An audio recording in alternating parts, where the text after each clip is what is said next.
All right, so first play we're going to look at, 2nd and 2, one of the Patriots' first offensive plays.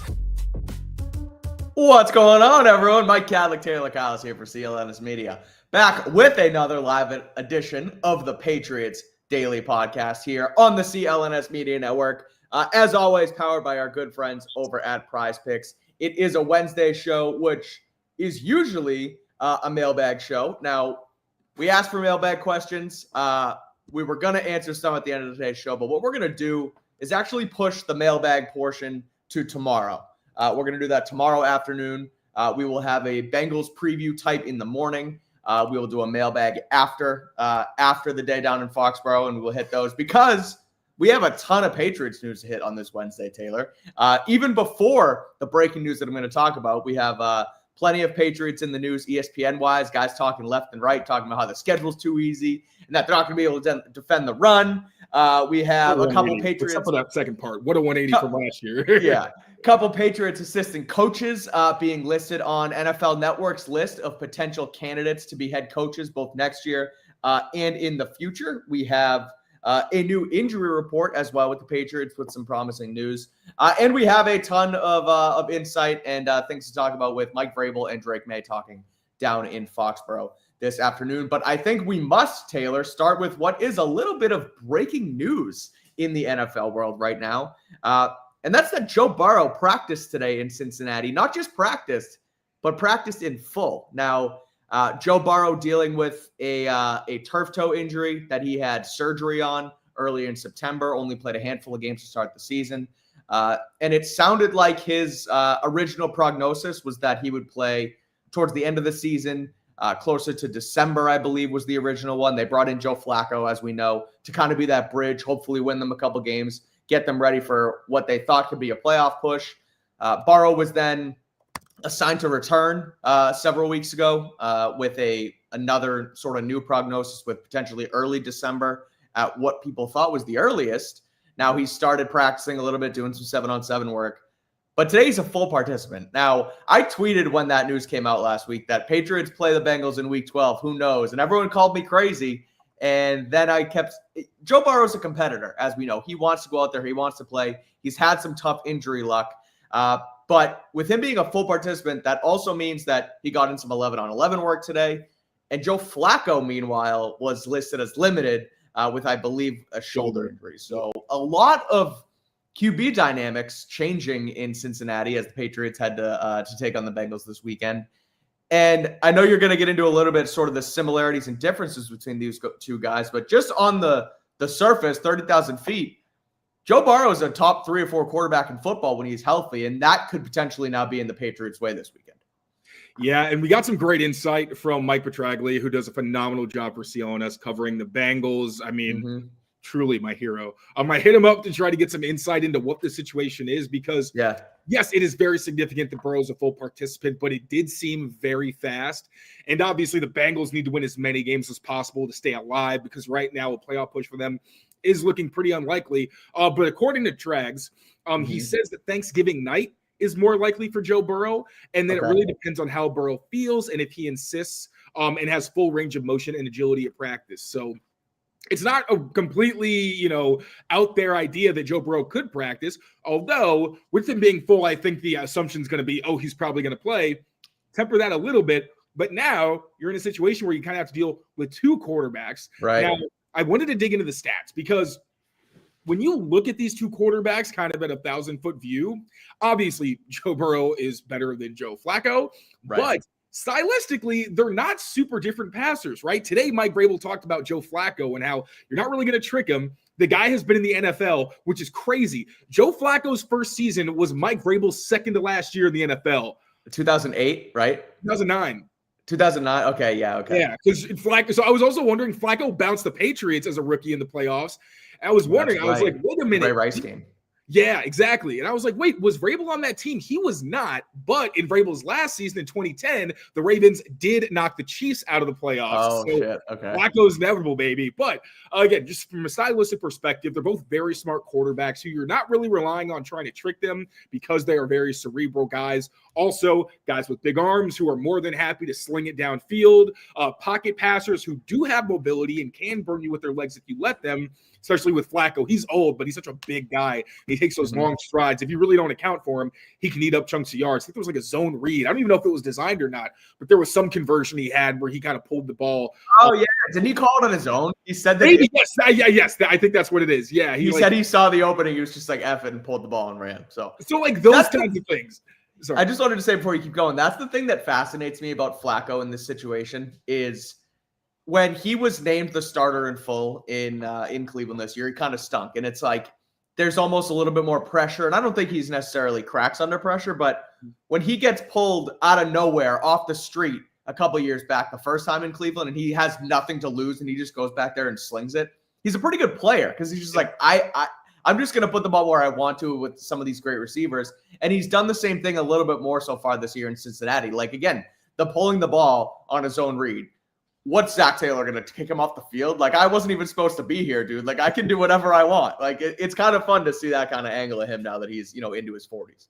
Yeah, and they both are playmakers. Like Joe Burrow, He can extend the play, obviously more mobile, but pocket passers, aggressive guys, can scramble. I don't know how much your game plan changes. Like if you're talking about the controllables, where I'm going to pull up some numbers in a second to show just, for a little further evidence why they're different passers. But stylistically, I don't think there's huge difference. If anything, it's probably that Burrow is more comfortable throwing to a lot of these guys than Flacco is, because Flacco has been dialed in on Jamar Chase. And now obviously he's out. So one part of this game I thought was interesting was, okay, now is this going to be the T. Higgins show? How comfortable is he throwing to Andre Yoshivas or tight ends like Noah Fant and all those guys? So Burrow is going to be a guy who has more chemistry and maybe can really spread the ball around a little bit more, where if you have Gonzo on T. Higgins, it isn't necessarily as much of having to tie a hand behind their back. They can really operate for at their usual strength that we're used to saying. But real quick, I'm going to pull up some stats for the two just so we can see how they kind of look different numbers-wise. So average time to throw, I also went back to 2024. Joe Burrow has barely played this season. I didn't think it was fair to compare their stats necessarily. But last year, Joe Burrow had a 2.65 average time to throw, which is still pretty fast. But Joe Flacco, behind a pretty tough offensive line for the Bengals, has been throwing in less than 2.5 seconds. So this was setting up to be the kind of game where the Patriots pass rush probably isn't going to play a huge factor unless you get some lockdown coverage and it allows you to get some sacks that way or some wins, which, as we know, are going to be much harder to come by now that they do not have Milton Williams. Big time throw rate, as you'd expect. Joe Burrow is higher, even though Joe Flacco is still more than happy to sling it. Not as many turnover-worthy plays. Passer rating, Joe Burrow is Joe Burrow. But Joe Flacco has still been solid, man. Like a 96.2 for a guy that was signed in week 6. They were traded for in week 6, is still pretty impressive.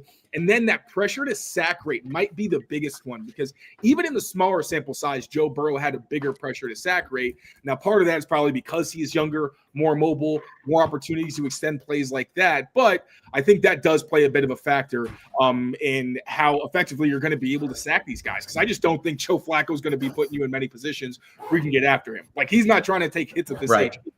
Even when you look at the numbers from this season, Joe Burrow, 2.9 second average time to throw, clearly much higher than what he did last year or what Joe Flacco's done, and also still a 25% pressure to sack rate. So that is still significant. Might be better for the Patriots pass rush if Joe Burrow plays, which you can't just say that flat out because Burrow is very elusive in the pocket. One of the few guys who can truly live in the pocket these days, and he does a really good job because he is just a very rare talent back there. So I'm not sure how much your game plan changes. I'm going to be interested to talk to some more guys tomorrow about really if they see any differences in terms of how you prepare. But I still feel the same way about this game either way, as I think you need to play as much man coverage as possible, especially getting Christian Gonzalez on T. Higgins. Like, if Andre Yoshivas beats you, it is what it is. But he currently has a 77.2 passer rating when targeted or something like that. That's not saying he's a bad player, but obviously it's a significant drop off from Jamar Chase and T. Higgins when you go down to some of the other depth players for the Bengals offense. So I still think you play as much man coverage as you can. I think you rely on your 4-man rushes, blitz more to limit scramble lanes, and I think you want to necessarily increase the pass rush. But yeah, it's obviously significant. Joe Burrow is one of the best quarterbacks in the NFL. You can't forget that. But it's still going to be tough if he's going back out there, hasn't played too, and still has a pretty significant injury where I don't even know. We have no idea how comfortable he's going to be. And we saw last year when it was a different injury, obviously, but when he was banged up, it kind of affected how well he was able to play against the Patriots, even though he had a very solid game. So interesting, very interesting development, considering I was one of those people who thought, like, does it really make sense to bring him back this early? Is he even healthy enough? All TBD, but fascinating progression as we prepare for Sunday's game. Definitely. It's interesting. I guess, in Mike Vrabel's terms, it's also important given that, if he were to get out there, it, in turn would give Cincinnati you would think a better chance to win, even though, again, like you said, the game plan doesn't change much. Similar styles of quarterbacks, even though obviously one plays the game a little bit better than the other. I don't want to say a little bit, a lot better than the other. I think better's fine. I think Flacco would be okay with you saying that. yeah, you're right. No, that's fair. A lot better than the other one. But again, just where a game plan as a whole, how this game could turn out, given how not great Cincinnati's defense is and Burrow coming back. Like, I don't think this is all of a sudden goes from a 20-point Patriots win to a 20-point Patriots loss. Like it's still, it's a big deal, but I think the Patriots may still be okay. But again, interesting the fact that Joe Burrow could return this weekend against the Patriots, being a full participant at Bengals practice on Wednesday. Some other Patriots news that we will hit on. We'll go with the injury report here quickly just to start off the rest of the show, and that is limited participants at Patriots practice: Christian Barmore, Kayvon Chaisson, Austin Hooper, Harold Landry, Morgan Moses, Ramondre Stevenson, Jelani Tavai, and then some full participants: Kayshon Boutte with the hamstring, Christian Ellis with the hip, Josh Farmer ankle, and Terrell Jennings knee. I'll have you dive into it a little bit more there, but just off the top, some significant ones. Obviously, Ramondre back out there, limited. We'll get into him and Travion Henderson, how they may split some carries in a bit.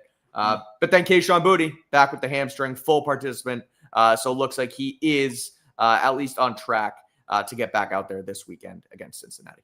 Kayshon Boutte is definitely the headliner. So Ramondre and Christian Ellis were at practice on Friday. In my head, it barely registered because Friday practices, there's no pads, it's slower pace. Right. It's kind of a fluff thing when you see somebody who hasn't practiced the first 2 days and then, oh my God, they're here on Friday. Like, unless it's a veteran who's been around for a long time, like we saw with Harold Landry happened to him earlier this year. But besides that, those are the kind of situations where you're like, I don't really know about that. But this is huge news that he was a full participant. It sounded like he was trending in the right direction, but maybe they just wanted to kind of play it safe last week on a short week, keep him out, which I was totally fine with. That was a game you should have won. Didn't need him or Ramondre or Christian Ellis, so good. Christian Ellis being back at full is very big. Joshua Farmer, who Mike Vrabel told us they were hoping to see out there this week, he was a full participant. Obviously helps out your defensive tackle depth with no Milton Williams. And Terrell Jennings. So that one's pretty good too, because especially Ramondre Stevenson was still limited. I believe somebody mentioned that he was still, I think he said during his presser that he was still trying to see how exactly he was feeling with the toe. So that's going to be a TBD situation, but at least you now have Terrell Jennings, so it gives you a little bit more backfield depth with Travion Henderson and Dearness Johnson, who Mike Vrabel actually said, is Dearness Johnson out of elevations now? How many games has Mondre been out now? 2 or 3? I want to double check. I think 2. I think he's only been elevated twice, but go ahead. Keep going. Yeah, I think it's 2. I just wanted to make sure. But Mike Vrabel did say he actually wished that they had gotten Dearness Johnson some more carries. And he looked solid. He had his best run of the day got brought back because Morgan Moses kind of slipped up and hit somebody in the face. So really good to add some more depth to the backfield. That was Johnson's 3rd elevation last week. So maybe they end up having I guess they don't really have to sign him. Yeah, if Mondre's in and they have Terrell Jennings back, but yeah. So maybe we see something happen with Dearness Johnson, because again, it sounded like Mike Vrabel liked what he did. But when you have 2 guys that have already been on the roster, that's going to muddy that situation up a bit. Kayvon Chaisson limited with an ankle. That's not great for one of your better pass rushers. Austin Hooper was limited with concussion, so that's a positive sign. Don't think he practiced this last week. He was at practice in a red non-contact jersey, so still, working his way back, but at least he's on the field. Harold Landry dealing with a knee injury. He has kind of slowed down a bit. I know I think Evan specifically mentioned it. I hadn't really thought about it because it had been so long ago, but the ankle injury from the Saints game. Really, still been opportunistic, but you don't really see as much explosiveness. I kind of chalked it down to, okay, maybe, age is catching up to him or something like that, even though I thought he was still solid. It didn't look the same, but a great point by Evan that it probably is that ankle injury that he was dealing with, but now it's a knee as well. So, Braden Swinson's on the roster now, so maybe he actually does have some kind of role on defense. We mentioned he's going to have to carve out a role on special teams, but maybe he gets some snaps off the edge. And then Morgan Moses, Christian Barmore, and Jelani Tavai was non-injury related, their limited status. And that's about it. And then again, Ramondre Stevenson with that toe injury, trying to work his way back and see how comfortable he feels. Before we dive into some of this other, newsy items that we wanted to hit on Stevenson, Drake May was asked about him today. Mike Vrabel was asked about him today, and sort of how the Patriots may attack the backfield with Henderson now starting to uptick and play well. And now again, Ramondre being back. Is this, in your opinion, I guess I'll ask you first, or kind of at the same time, how you think they should attack this now that they sort of have a two-headed monster back there? Is this a starter backup situation? Is this full-on platoon? Is this changing series? Because both guys kind of have this ability to be an every down back. Like I see both of these guys as, you can run them on first and second down. They can also pass protect. They can also catch the ball out of the backfield a little bit. Like that, not that their skill sets are similar, because again, we've talked that Mondre is more ground and pound, cloud of dust type player, and Henderson has the burst, but they kind of have that same ability to play on every single down, like I mentioned. How do you think they should attack this, and how could they attack this now that they could have a bolstered backfield again with Henderson coming on and Stevenson coming on healthy? It's important to remember that under Josh McDaniels, these running back situations are usually pretty fluid. That's why when I see people talk about TreVeyon Henderson's finally going to be RB1, I'm like, that's literally not how it works with this offense. It's just not. Right. I think there's different things we could see, and I think it depends on the game plan and the situation. There could be times where we see them alternate series. I think that's what they used to do with Ramondre and Damian his first season. That sounds right. Double check. Yeah, but it felt like they used to literally use them interchangeably because they could do a little bit of everything. So you could also see that. We've also seen games where TreVeyon wasn't great, and you saw Ramondre be like the only one who really got touches after a certain point, and they just rode the hot hand. I absolutely think that's in the cards, where if you have a game where TreVeyon is just crushing it, averaging like 5 yards, and Ramondre isn't really able to do much with his carries, maybe they will decide, this is TreVeyon's game. Let's let him continue to eat. I know Ramondre's not going to care. As an athlete and a competitor, you always want to be the guy that's right for your team. But also, this is a very selfless team, and I know they want to just see each other succeed more than anything. More interesting, I think, is the question of what happens on third downs. On early downs, we're going to see a mixed match. Like, it's not just going to be one guy unless, again, there is a hot hand situation. There may be games where hey, we can run outside more. And then you're going to see TreVeyon be the starter, but then the snaps are probably going to even out. But on third downs, does Ramondre go back to being the third down back because he is one of the best pass protecting backs, not the best pass protecting back in the NFL? Or with TreVeyon Henderson continuing to improve, he hasn't been perfect, but you do see that he's getting better. Do you want to still keep him in the mix? Do you decide we can't just take all of these away because we are seeing a week-to-week improvement? We don't want to totally take his knees out from under him. Or do you say, okay, you'll pass protect in play action situations, so you still get the reps in, but it's not necessarily them putting a bullseye on your back. So that's the fascinating part to me, because again, when they're running the ball, I think that that's going to be much more game plan oriented. And I'm sure they're still going to want to get TreVeyon involved, but I also think they understand that it doesn't make any sense to give a running back who's 5'10". I think TreVeyon's 205 pounds. Henderson weights. 5'10", 200, almost 5 pounds. You just don't want that guy getting 25, 30 touches a game. That's just not sustainable. So again, rotation, but on third downs, I think we see Ramondre continue to be their main guy, but I also wouldn't be surprised if it is more of a rotation kind of thing and we see TreVeyon get more opportunities. But at this point, I think the guarantee is that it's not going to be like it was earlier, where there's very clearly in some games Ramondre being the guy who's really in charge because they can't trust TreVeyon. I feel like he has absolutely started to gain their trust more and more by the week. And I think we've also seen that when he's on the field and is able to execute and learn from, success and mistakes, that's where he gets better. And that's not a surprise, but that's also a hard thing to do when you have a more reliable option and you're competing in games. You can't always have the ideal situation where your rookie running back is getting the opportunities that would make them better. Similar to a Kyle Williams situation where do we want to get him involved? Yes. Are we getting him involved? Yes. Does that necessarily mean he's going to get all the opportunities to improve the way that fans and the public probably want him to? Not necessarily.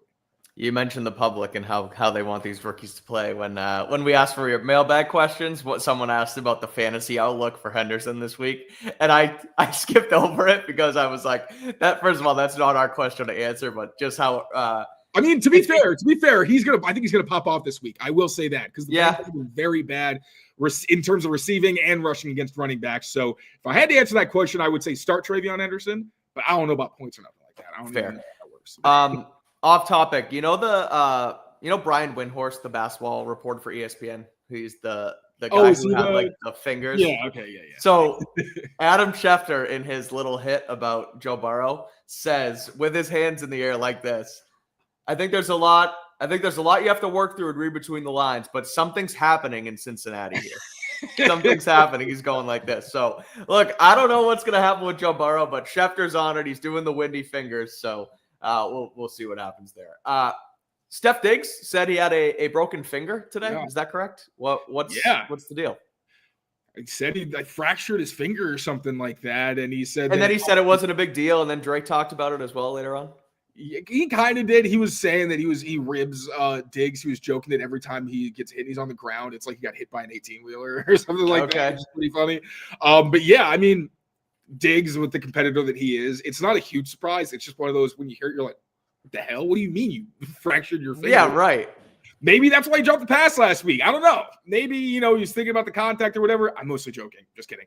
But yeah, I don't even know really what to add to that. The guy's been playing through a broken finger, but he said it came up because he was saying, I think he said he thanked Drake or something like that because he throws with so much touch, which makes it easier versus the stories of Colin Kaepernick where Randy Moss was like, he had to tell him, take some off because you are actually dislocating people's fingers. Like, relax. So wasn't Drake May's fault. I don't think we got really clarification on how he did that. Yeah. But we do know this was not a Drake. Didn't that actually happen last year too? We were trying to figure out which quarterback broke somebody's finger or something like that. Yeah, it was Joe Milton though, wasn't it?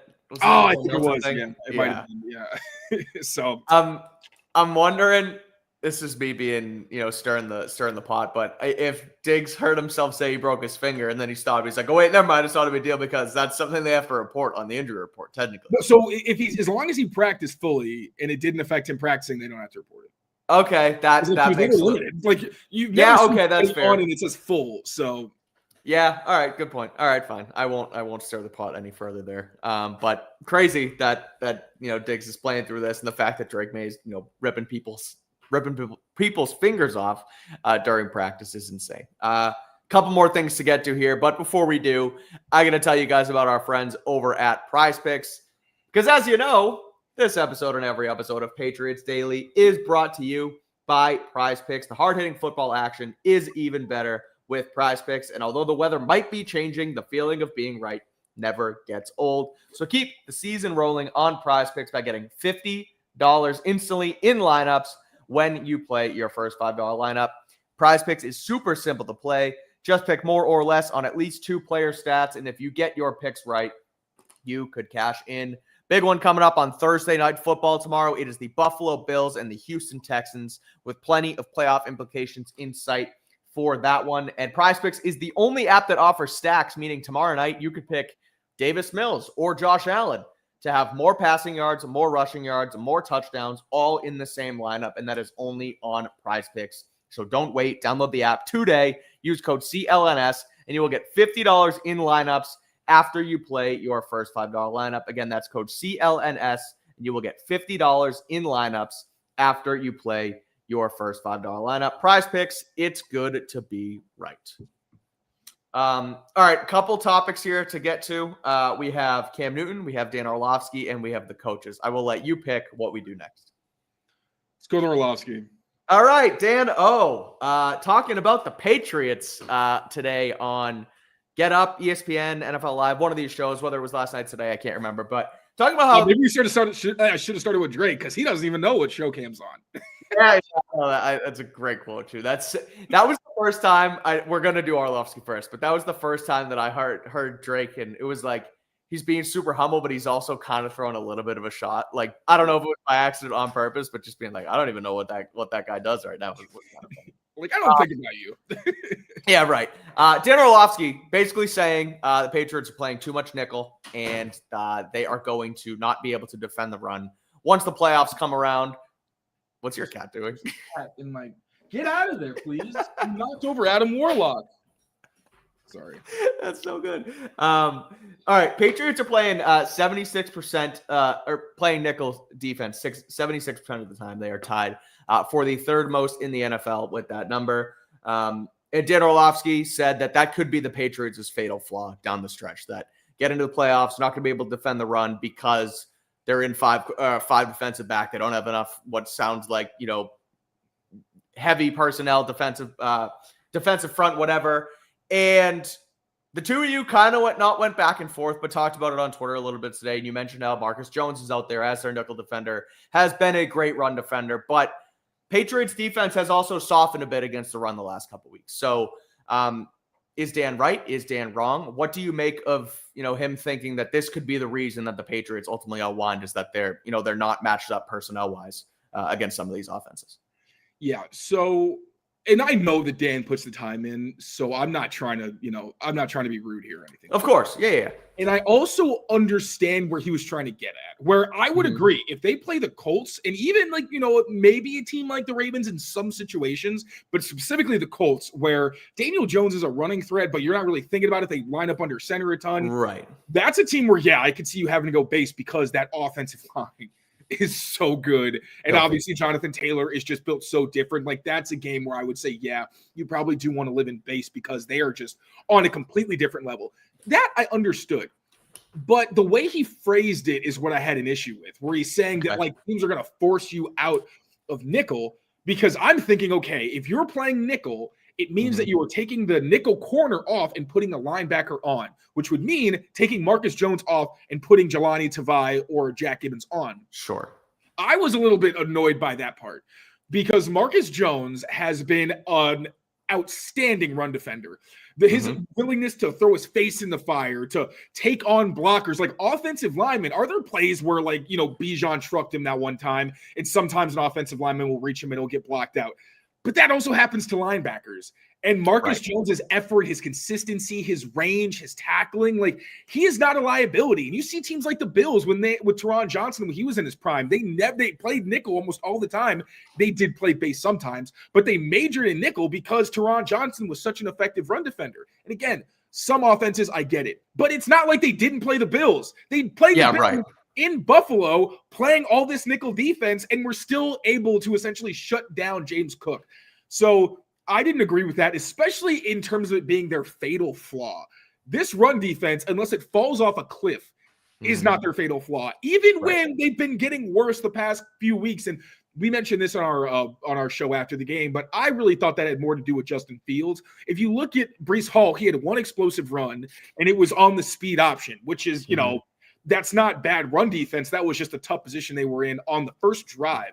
I actually thought other than that, they did a pretty solid job defending Bijan Robinson. And again, when they didn't, it was more because of the defense having to respect Justin Fields than it was anything else. Because I really was critical of them against Bijan Robinson and against the Buccaneers. But I think they've gotten better. But even still, they have not allowed a 100-yard rusher at running back. So it's not that's why I was just that's insane. This is not going to be the death knell for them. What will be, I think, is the red zone defense.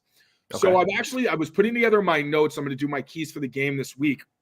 When I looked at the red zone defense, which is relevant because T. Higgins has 7 receiving touchdowns. That's some of the most in the NFL. That is tied for the third most. I looked up red zone defense and the highest touchdown rates allowed in the red zone. The Giants are first at 71.8%. The Bengals are the second highest at 70.2%. The Texans are the third highest at 69.6%. And the Patriots are fourth at 66.7%. Now, you can make some excuses. Craig Woodson has had a ton of honestly bad breaks. Gets tripped up by the turf monster last week, gives up a 21-yard touchdown. The one against David Njoku a few weeks ago where he's literally right there, but Njoku just boxes him out. Some good plays in the low red zone against the Falcons where we kind of looked back and said, other than maybe the last one, I can see why they struggled against, in those situations. And also when you let teams get into the 5-yard line or inside your 5-yard line, they're probably going to score. That's just how the NFL works. But I think the red zone defense is going to be and will be their fatal flaw, because as good as this defense has been, I don't think they are great. And a big part of that is they play, not all the time, they played a lot of offenses that kind of cater to it. But I feel like if they played like a Matthew Stafford type, where he will throw the ball, he doesn't care if you're covered, and he's going to put it in spots for guys to make plays. And if you play those kinds of offenses, who give everyone trouble, by the way, it's not like right, of course. But I just see schematic weaknesses in this team and some personnel weaknesses where I feel like a really good offense would be able to kind of not have their way, but have some level of success against them that we haven't seen yet this season. So it's not like I think the defense is necessarily, it's not like a top 10 unit, I don't think, even though the numbers say that. But the red zone defense is definitely the thing that if anything is going to kill them in the playoffs and, when things get more serious, that's what it's going to be. So respectfully, I get where Dan was going with it. I do not think the run defense is nearly that bad, although it does need to continue to improve. I really think it's the red zone defense that needs to start tightening up. And a quick thought there, just too, with, I don't think it's necessarily a personnel thing or a personnel groupings thing, because, you mentioned that the problem was Justin Fields and not necessarily the rest of the run defense against running backs. Putting Jelani Tavai on the field over Marcus Jones isn't going to help you defend Justin Fields. And same with like Lamar Jackson. Lamar Jackson, they go out and play Baltimore in a few weeks. Don't put Jelani Tavai out there. Don't put a slower player who, yes, he's probably a little bit better, I guess, of a tackler than Marcus Jones. But like you said, Marcus Jones is faster. He's going to get there. He's going to put his head put his feet in the fire or whatever and get in the nitty gritty. So I don't think that playing base defense against Lamar Jackson is going to solve your problems against him against the run. You still need speedsters who, in Marcus Jones, has also defended the run, solidly this year as well. So exactly. That is our thoughts on Dan O. We will now move to First Take and Cam Newton. What does he wear? A big hat? I was going to say big hat Cam Newton. I don't know why, but goes on the First Take set and starts talking about these Patriots and mentions that they are fool's gold, Taylor. The full quote is, fool's gold, cubic zirconia, middle of the mall. What he was asked about the Patriots. That's kind of funny, actually. If the AFC runs through Foxborough, he goes, no, they are fool's gold, cubic zirconia, middle of the ball. Now, is Drake May playing good football? Absolutely, and I would like to attest his great play to Josh McDaniels. Josh isn't a great head coach, but he's a brilliant offensive mind. The thing I have the problem with is if you keep playing sorry scrubs, then you're going to have this falsetto of a mentality going into the playoffs, and it has one and done written all over it. Now, Drake May responded to this. Mike Vrabel also responded to this. They were both asked about this on WEEI on Monday. Drake said, oh, no, I don't even know what show he's on. I think they get paid to make remarks like that.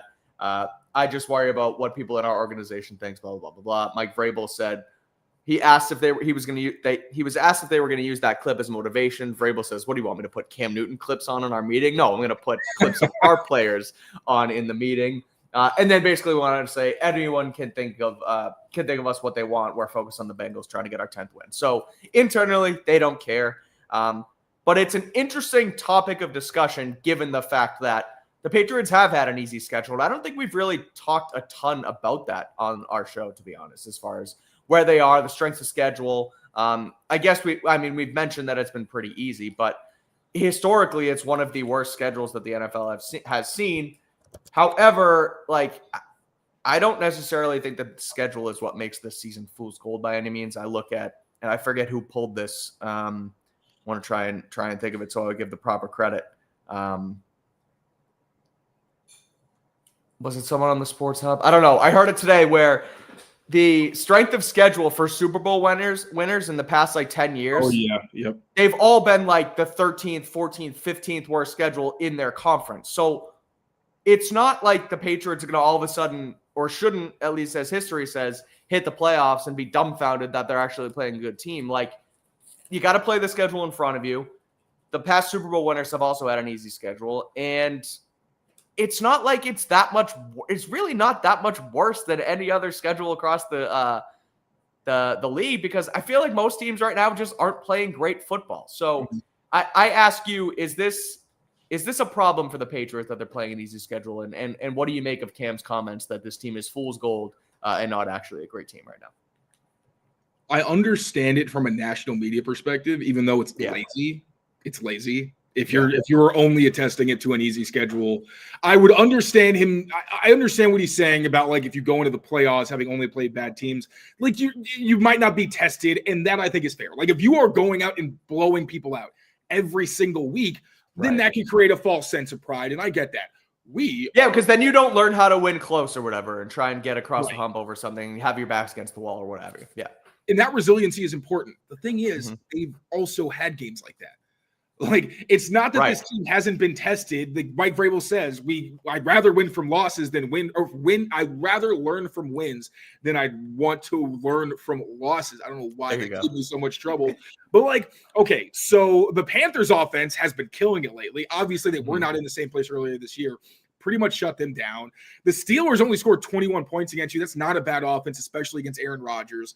The Falcons are not a bad offense. The Buccaneers are not, even without Mike Evans, they're not a bad offense either. And you beat the Bills at home, which I feel like Cam keeps forgetting or just doesn't think is that important when, like, that was literally the game on the calendar. That was okay, Patriots win this, then we can start talking about them being serious. Like how we talked about Drake May not being the best deep passer, and it's like to beat the man, you got to be the man. You got to beat. Oh yeah, you got to beat him twice. What are you talking about? So like that part of it is just like weird. But and then defensively, we just talked about how they were playing a murder's row of very good defenses, and Drake is throwing for more yards against them than anybody really has or had up to that point. So it's not like they aren't battle tested. They also haven't played a 60-minute game yet, I don't think, this season. They haven't played anything close to perfect.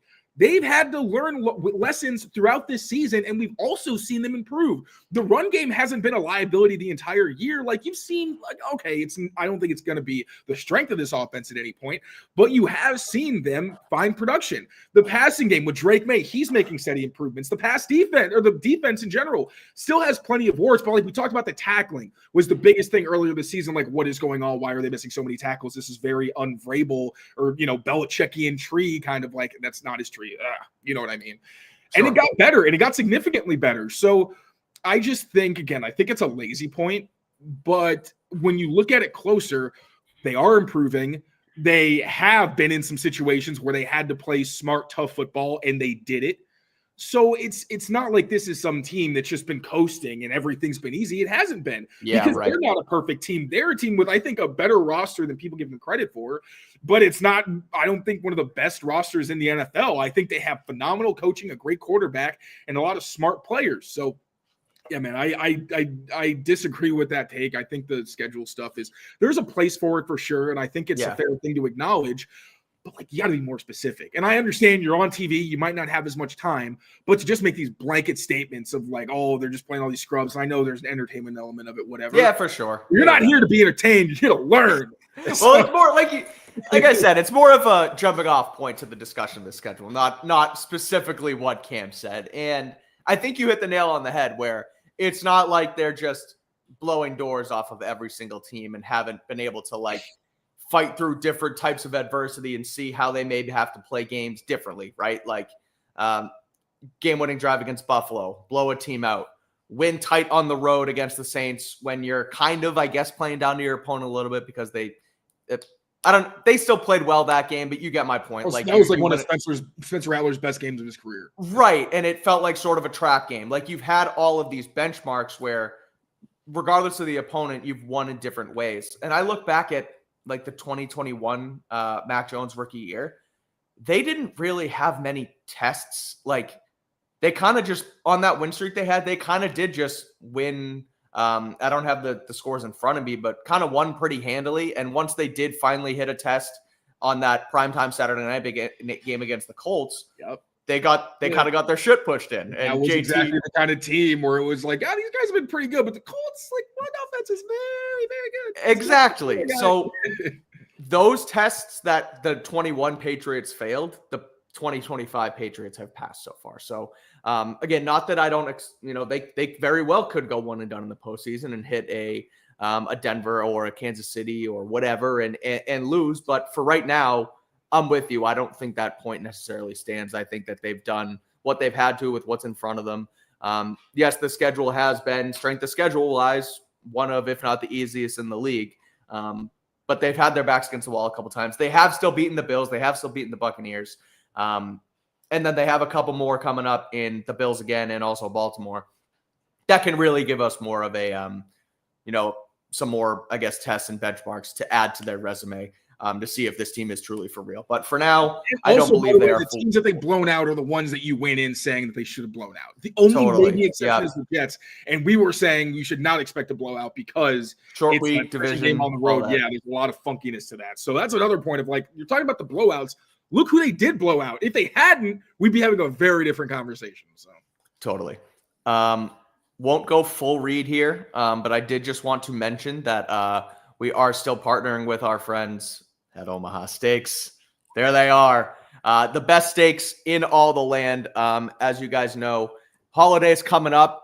We're right around the corner of Thanksgiving and Christmas time and the winter holidays as well. So if you want to get in on Omaha Steaks, head over to omahasteaks.com right now. They got a 50% off site-wide sale. And if you use code PATRIOTS at checkout, you'll also get an additional $35 off the top. Steaks, sides, burgers, chicken, hot dogs, all that stuff right on the omahasteaks.com website. 50% off site-wide right now. You get code PATRIOTS on top for $35 additionally. Terms apply. See site there for details. And Taylor has a cat in his hands. So we will ask both Taylor and the cat before we close out their opinion on some Patriots coaches being listed as potential. Does the cat have a thought on Thomas Brown? What do you think about Thomas Brown? She likes him. Oh, awesome. Tom Pelissero puts out his yearly list of coaches who could potentially be hired in this cycle and future cycles, assistants, guys upcoming, etc. Thomas Brown, Patriots pass game coordinator, tight ends coach, was among those who could be a candidate this year. And then quarterbacks coach Ashton Grant and inside linebackers coach Zach Core were ones to look forward to in future cycles. So Thomas Brown got his foot in the door last year as the interim head coach of the Chicago Bears down the stretch. Doesn't end up getting another coordinator job, so he comes here, pass game coordinator, tight ends coach, etc.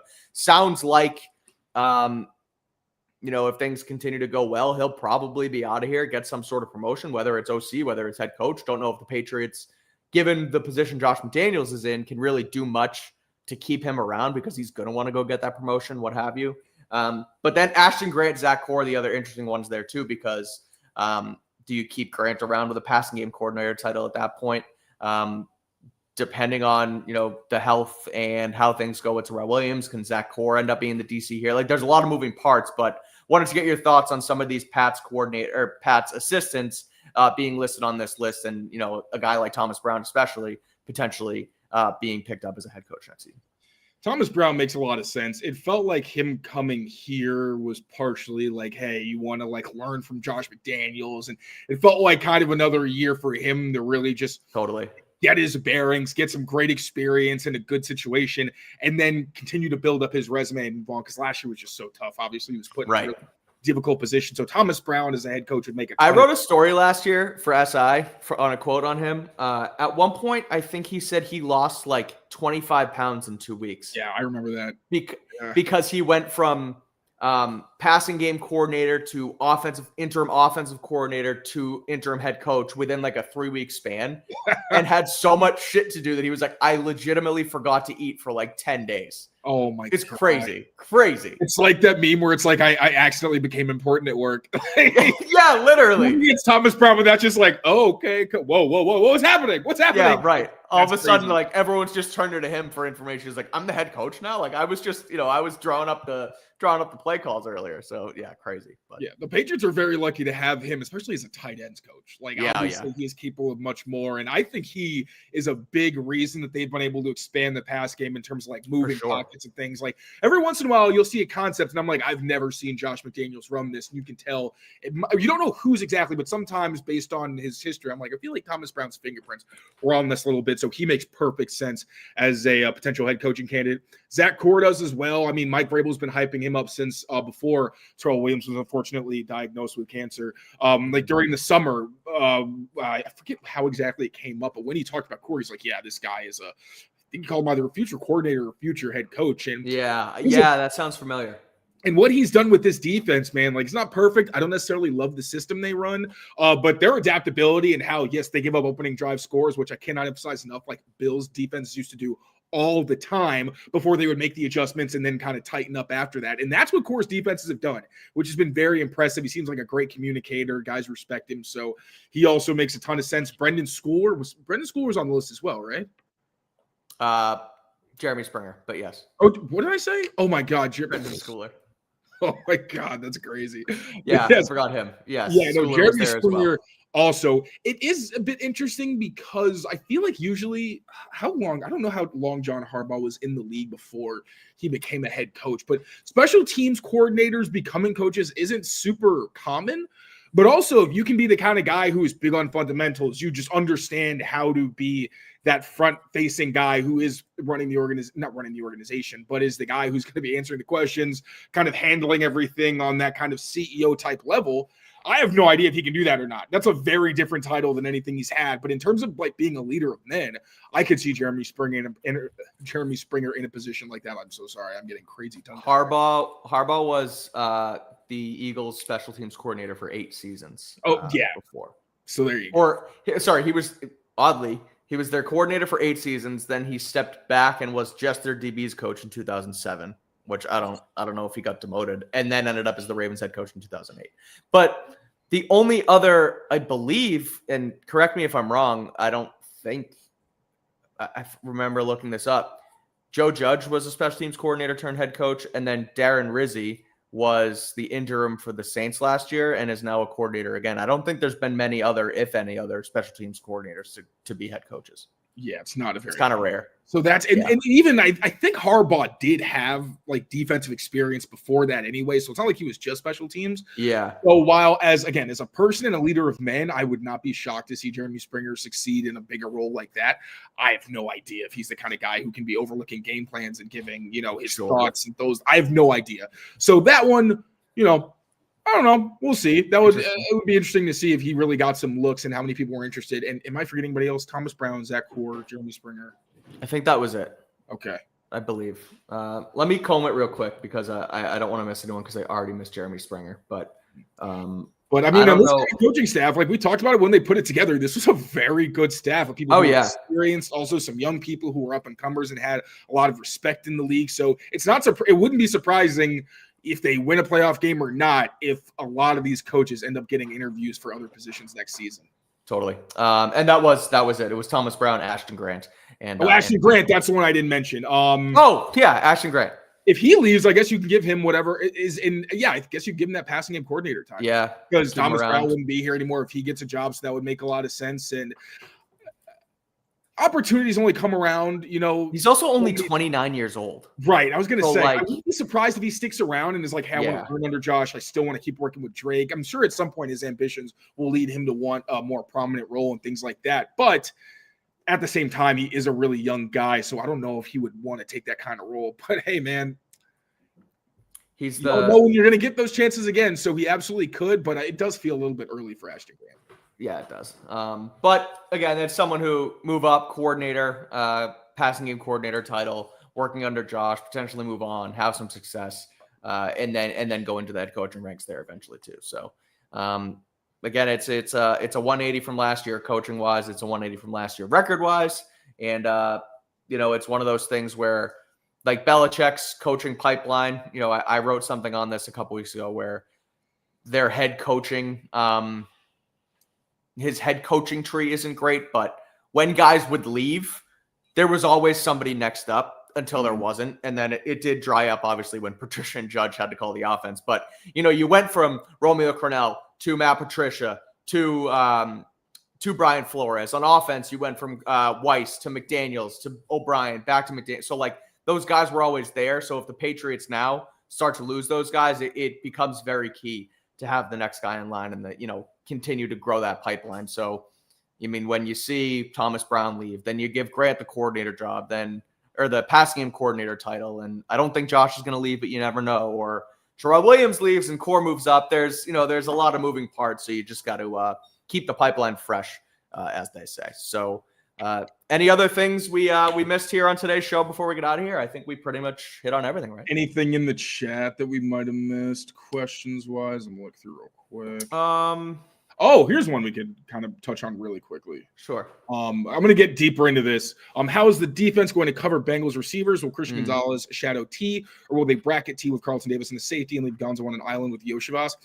I don't like that strategy of putting your number one on a number two most of the time, unless you really don't think your number two can necessarily handle it.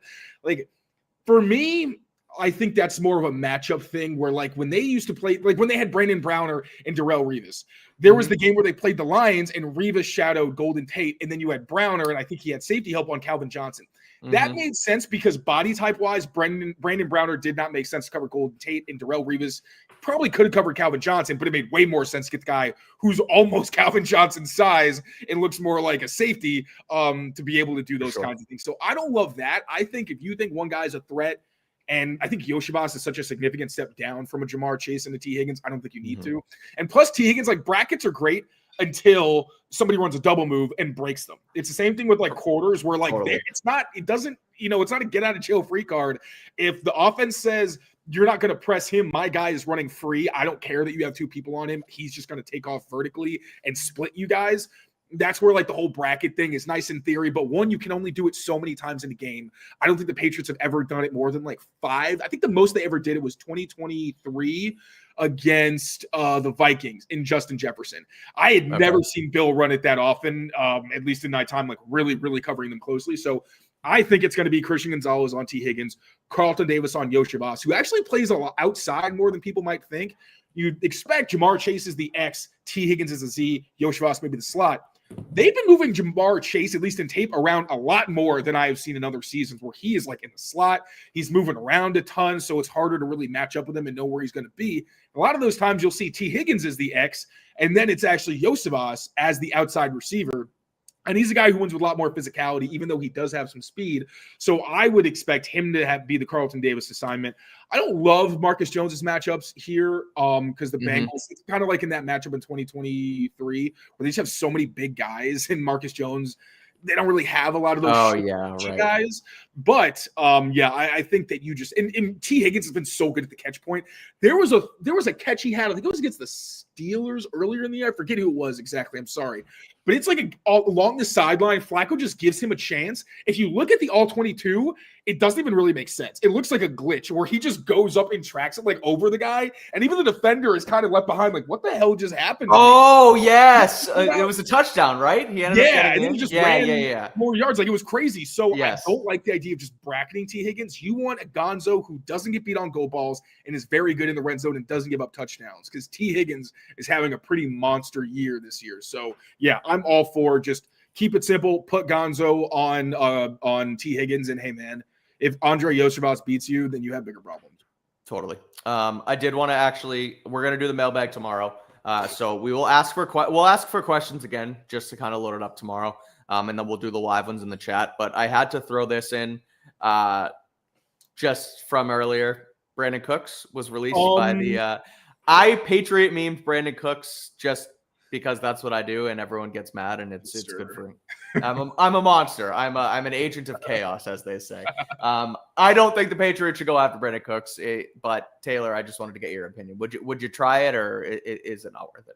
They don't need it, right? Booty's coming back. Kyle Williams, you don't want to bury him again.